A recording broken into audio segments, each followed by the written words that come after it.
नमस्कार जी। कहानियाँ यादों की में आपका स्वागत है। प्रस्तुत है मेरी आज की कहानी, बहू और बेटी में फ़र्क क्यों करती हो सासू माँ। जी हाँ, यह कहानी है मीनल की। मीनल, जिसके परिवार में उसका पति विनय, देवर बिट्टू और सास ससुर रहती थी। उसकी ननद पिंकी थी, जिसका कि विवाह हो चुका था। बस यही उसका एक सुखी परिवार था।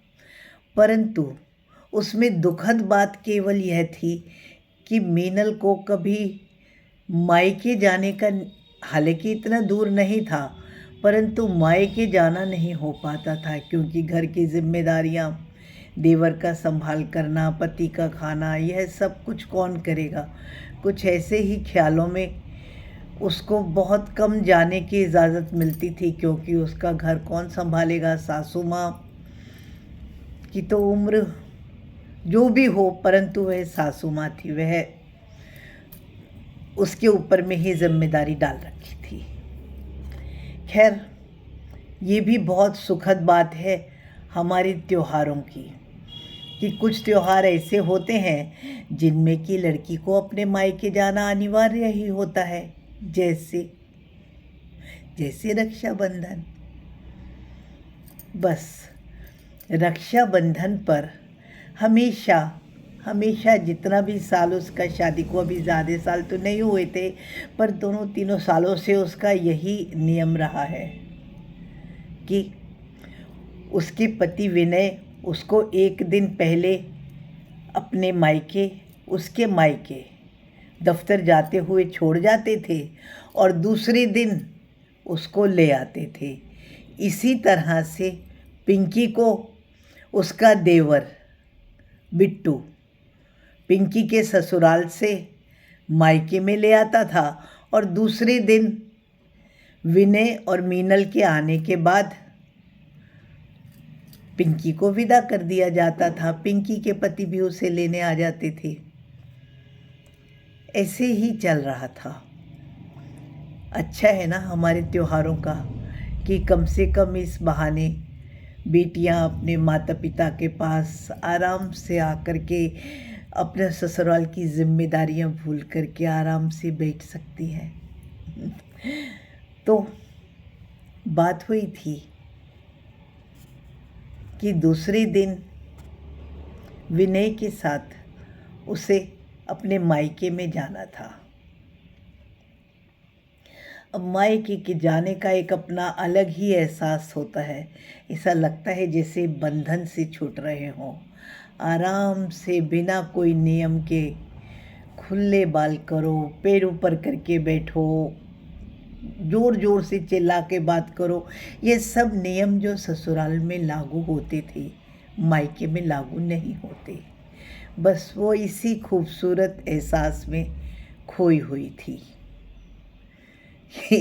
बिट्टू बोला, भाभी अरे एक रोटी तो और दो। अरे वो तो सपने देखने बैठ गई रोटी बनाते हुए ही, और वो रोटी तवे पर जल रही थी, और जो रोटी वो चकले पर बना रही थी वो बेलना भूल चुकी थी।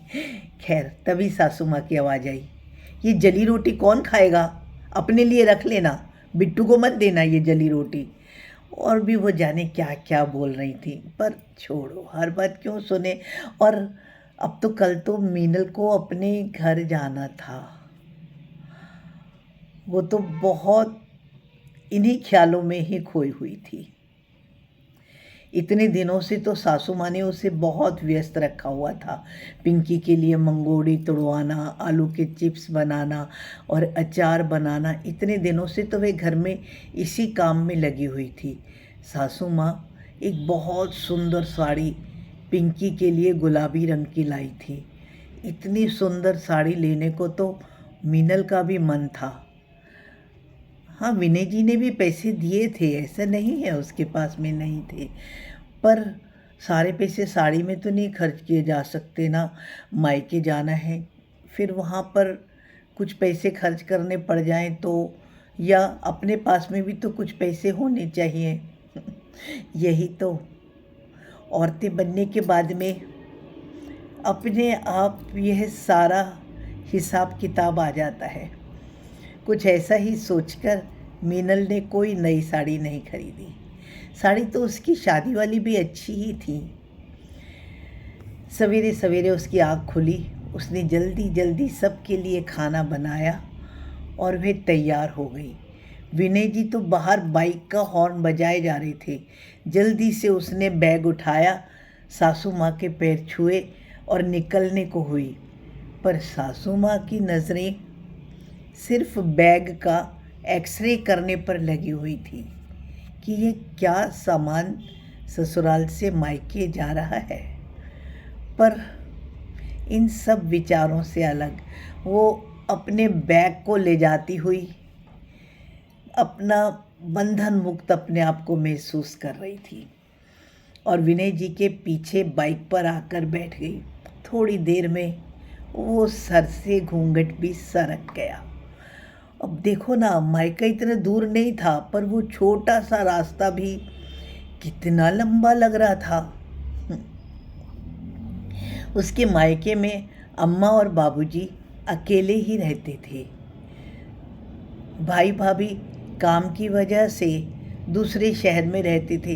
हालांकि ज़्यादा दूर नहीं थे, परंतु फिर भी अम्मा बाबूजी तो गांव से निकले ही नहीं थे। तो रक्षाबंधन वाले या कोई भी त्योहार वाले दिन दोनों भाई भाभी सवेरे ही अपना सारा खाना बनाकर घर पर ले आते थे और सारे लोग मिलकर ही त्योहार इकट्ठे मनाते थे। जब मीनल राखी बांध देती थी भाभी भाइयों को, तो भाभियाँ भी अपने मायके चली जाती थी। बस वे पूरा दिन एक पिकनिक के जैसे लगता था। बस इसी ख्याल में खोई हुई मीनल सोच रही थी, ये त्योहार जिसने भी बनाया है ना, उसको तो कितनी भी दुआएं दे दे, कम से कम आराम से बिना सास के नौरे करे, बिना सास का इससे उनको मांगते हुए हमको जाने दो, ऐसा कुछ भी नहीं करना पड़ता और हम अपने मायके में चले जाते हैं। भगवान बहुत बहुत शुक्र है जिसने भी ये त्यौहार मनाया। और फिर घर पहुंचकर माँ के सीने से लगकर एक अलग ही सुकून मिलता है। वो ये सोच ही रही थी कि घर आ गया। विनय जी तो जल्दी में थे, बस 2 मिनट बैठे। हालांकि मम्मी ने बहुत सारा कुछ विनय जी के लिए बनाया हुआ था, पर उनको दफ्तर में देर हो रही थी। जल्दी से ही वह तो अपना निकल गए और दूसरे दिन आने का वादा करके वह अपने ऑफिस चले गए थे। अब माँ की खाने के लिए मनुहार, इधर उधर के किस्से, पूरा दिन कब बीता पता ही नहीं चला। अपनी पसंद नापसंद के बारे में तो सिर्फ माँ ही जानती है और लड़कियों को तो खुद माँ बन जाती हैं वो, बहन के रूप में, बेटी के रूप में, किसी भी रूप में, परंतु उनको माँ जीवन में दोबारा कभी नहीं मिलती। तो माँ ही जानती है, वरना खुद सबका ध्यान रखते रहो, कौन तुम्हारा ख्याल रखेगा। माँ के साथ बातों ही बातों में पता ही नहीं चला कब रात खत्म हो गई। सवेरे दोनों भाई और भाभी घर पर आ चुके थे। माँ और बाबूजी दोनों को ही भाई भाभी अपने साथ ले जाना चाहते थे, पर वृक्ष ना अपनी जड़ों को छोड़ने के लिए तैयार नहीं था। वो दोनों बहुत से सामान लाए थे। दोनों भैया खाने पीने का, और भी दोनों भाइयों ने मिलकर रक्षाबंधन पर अब के मीनल को एक सोने की अंगूठी दी। दोनों भाभियां भी अपनी तरफ से बहुत अच्छे अच्छे सूट मीनल के लिए लाई थी कि तभी विनय जी भी आ गए। ऐसे ही दोनों दिन बीत गए, रक्षाबंधन भी हो गया, भाभी भी चली गई और अब विनय जी अब भी जल्दी में थे। तब नहीं, अब भी जल्दी में थे। उन्हें देर हो रही थी क्योंकि घर में पिंकी को भी विदा होना था। जल्दी जल्दी खाना खाकर दोनों विदा हो उठे। बाइक पे बैठे बैठे कब सिर पर घूंघट आ गया पता भी नहीं चला। वो रास्ता जो पिछले दिन कितना बड़ा लग रहा था, अब इतनी जल्दी कट गया। घर अंदर गई। पिंकी की विदा की भी तैयारियां हो रही थी। मीनल ने सासू माँ को अपने घर से लाई हुई अंगूठी और दोनों सूट दिखाए। घर से लाई हुई मिठाई आदि भी रसोई में ही रख दी गई। अंगूठी देखते ही सासू माँ भड़क पड़ी और बोली, मुझे तो पहले से ही शक था कि तू यहाँ से पैसे ले जाकर अपने पीहर देती है और यह अंगूठी उन्हीं पैसों से बनी है। इससे पहले कि मीनल कुछ बोले, कुछ समझाए, सासू माँ ने वह अंगूठी मीनल से छीन ली। इधर नंदोई जी भी उसी हाल के जाने की जल्दी मचाए हुए थे। सासू माँ ने झट से वो अंगूठी पिंकी को दे दी और कहा, इसकी शादी में भी ना तेरे लिए कुछ सोने का नहीं आया था, ये ले अब रख ले, और बाकी तो हिसाब में इससे अपने आप बहुरिया तुमसे अपने आप बाद में लूँगी। ये सब देखकर मीनल की रुलाई नहीं फूटी, खाली रोना ही नहीं आया बल्कि वह बेहोश हो गई थी। इतनी अंगूठी जो दोनों भाइयों ने मिलकर दी, उसमें तो मानो उसकी जान ही बस गई थी। इस अंगूठी का जाना उसके लिए एक हादसे के समान था। वो कुछ संभलती कि तभी उसे अपने ऊपर कुछ ठंडक का एहसास हुआ। उसे लगा उसके ऊपर में कुछ ठंडा ठंडा गिर रहा है, पानी जैसा। उसने इसे अपना मुंह उठाकर देखा तो पिंकी मीनल से गले लगकर रो रही थी। उसने मीनल को अंगूठी वापस देते हुए कहा, भाभी आप ये पकड़ो, और फिर सासू माँ की ओर देखकर बोला, माँ तुम क्या सोचती हो कि तुम तो कुछ ऐसा सोच रही हो, मेरी सासू माँ कुछ अलग सोचेगी? नहीं, आप मुझे इससे लेकर के अंगूठी तो दे रहे हो, ये अंगूठी मेरे पास में भी नहीं रहेगी। मेरी भी नंद रानी आई हुई है। आप जैसा हिसाब भाभी से लोगी ना बाद में, इससे ज़्यादा हिसाब मुझे अपने ससुराल में देना होगा। और फिर आलिंगन बंद ननद और भाभी दोनों आपस में बहुत रोई।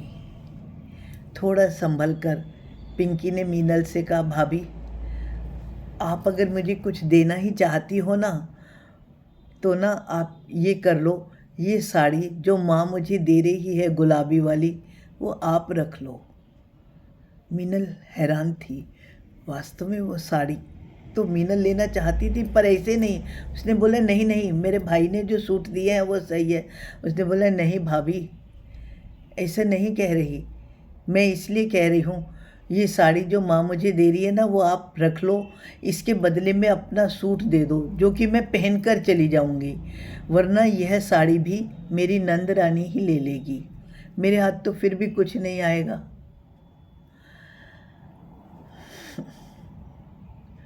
मीनल ने दोनों सूट पिंकी को दे दिए। उसने कहा, नहीं तुम ये भी ले लो, कोई बात नहीं, पहना जाएगा। तुमने ही तो कहा है कि ये वाले सूट तुम्हारा नंदों को नहीं आएंगे, तो वो नहीं लेंगी, तो तुम दोनों सूट ले लो। और मीनल के पास में वो गुलाबी साड़ी भी आ गई थी। सासू माँ ने दोनों को गले लगा लिया और पिंकी अपने ससुराल के लिए विदा हो गई थी। पर मीनल की सास का व्यवहार उसके बाद बिल्कुल बदल गया था। चलो बदलाव की बयार तो वही थी ना। शायद मीनल की दुआओं से उसकी ननद रानी के घर में भी ऐसी ही बयार बहे, उसके घर में भी सबको कुछ समझ आ जाए। हम सब मिलकर दुआ करते हैं ना। धन्यवाद जी। मेरी कहानी पसंद आने के बाद आपके मन में कोई भी विचार आए तो कृपया कमेंट द्वारा सूचित करें। नमस्कार जी।